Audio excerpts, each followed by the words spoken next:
ఈ cricket game అనేది ఎప్పుడు ఎలాగ మొదలైంది?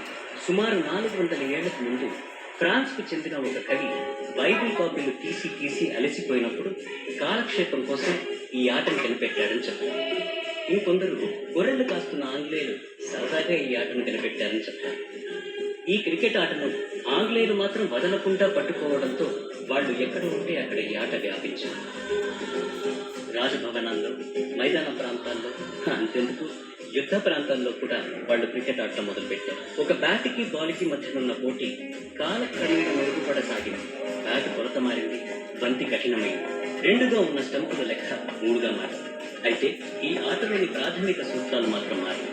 అంటే వేగంగా వస్తున్న బంతిని స్టంప్స్కి తగలకుండా బ్యాట్తో అడ్డుకోవాలి. ప్రత్యర్థి జట్టు కంటే ఎక్కువ రన్స్ తీయాలి.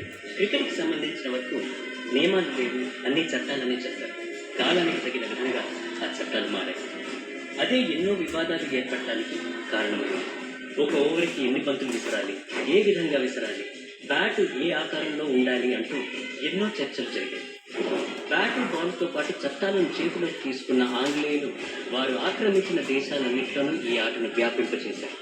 ఆస్ట్రేలియాలో ప్రారంభించి south Africa, West Indies, India, New Zealand, చివరిగా సిలోనికి వచ్చిన ఆంగ్లేయులు నిర్వహణ, వ్యాపారం, క్రికెట్ మైదానాలతో సహా ఎన్నో సమస్యలకు బీజం వేశారు.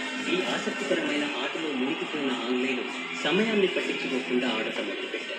ఆట రోజుల కొద్ది కొనసాగటం వల్ల మధ్యలో లంచ్ బ్రేక్, టీ బ్రేక్ ఇవన్నీ అవసరమయ్యాయి. టీ పెట్టాలంటే టీయాకు కావాలి, టీయాకు కావాలంటే అందుకు పనివాడు కావాలి.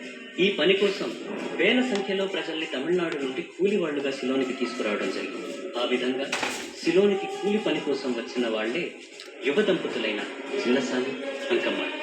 ఈ జెంటిల్మెన్ దొరలు క్రికెట్ ఆడుతుంటే